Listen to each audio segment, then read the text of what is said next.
যশোরের শার্শায় মাদকাসক্ত ছেলের ইটের আঘাতে প্রাণ গেল পিতা মহিউদ্দিনের। নিহত মহিউদ্দিন শার্শা উপজেলার কাজিরবেড় গ্রামের মৃত দুর্লভ সরকারের ছেলে। রবিবার রাতে নিজ বাড়িতে তিনি মৃত্যুবরণ করেন। সোমবার সকালে পুলিশ লাশ উদ্ধার করে ময়না তদন্তের জন্য যশোর জেনারেল হাসপাতালের মর্গে পাঠিয়েছে এবং মাদকাসক্ত ছেলে জনিকে আটক করেছে। নিহত মহিউদ্দিনের ছেলে জাহিদ জানান, গত 17 মার্চ রোববার তার বাবার কাছে ছোট ভাই মাদক গ্রহণ করার জন্য টাকা চান, কিন্তু সে টাকা না দিলে দুজনের মধ্যে কথা কাটাকাটির সৃষ্টি হয়ে এক পর্যায়ে জনি ইট দিয়ে বাবাকে মাথায় আঘাত করে। এ ব্যাপারে শার্শা থানার ওসি তদন্ত মিলন কুমার মণ্ডল জানান, মাদকাসক্ত ছেলে জনিকে জিজ্ঞাসাবাদের জন্য পুলিশের হেফাজতে রাখা হয়েছে। এখন ওই দোকানে যে একজনরা নিয়ে গিয়ে কচ্ছে যে ভাবে আপনি ভ্যানে ওঠেন, কেন এবার বেরোয় দেখে আমার শ্বশুর ওরা মা হতো রক্ত। আমি বললাম কি হয়েছে, তা কাছে যাচ্ছে গিনে জনি মেরেছে, তুই হাসপাতালে চল।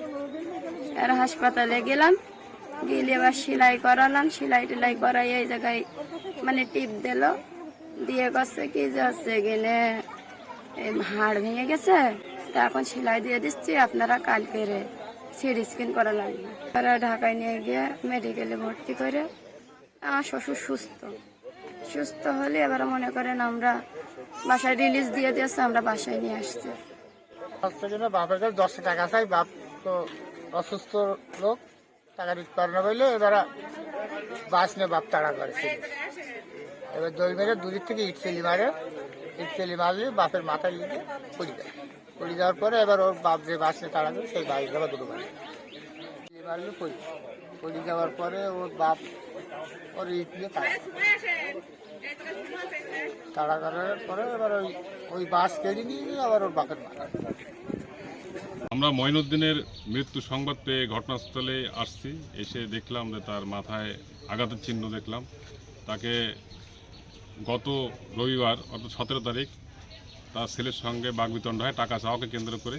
এক পর্যায়ে তার ছেলে তাকে ইট দিয়ে আঘাত করে জানতে পারি। তাকে চিকিৎসার জন্য উপজেলা স্বাস্থ্য কমপ্লেক্সে নিয়ে গেলে কর্তব্যরত চিকিৎসক তাকে উন্নত চিকিৎসার জন্য ঢাকায় রেফার করেন। ঢাকা থেকে তাকে অবসান শেষে গতকাল বাড়িতে নিয়ে আসে। আসার পর সে বাড়িতে এলে গতকাল রাতে তার মৃত্যু ঘটে। আমরা বিষয়টি তদন্ত করতেছি এবং ভালো করে তদন্ত শেষে আরও তথ্য দেওয়া যাবে। এই বিষয়ে প্রাথমিকভাবে তার ছেলেকে জিহাদ করার জন্য তাকে ডাকা হয়েছে আর কি, আসলে ঘটনা কি জানার জন্য।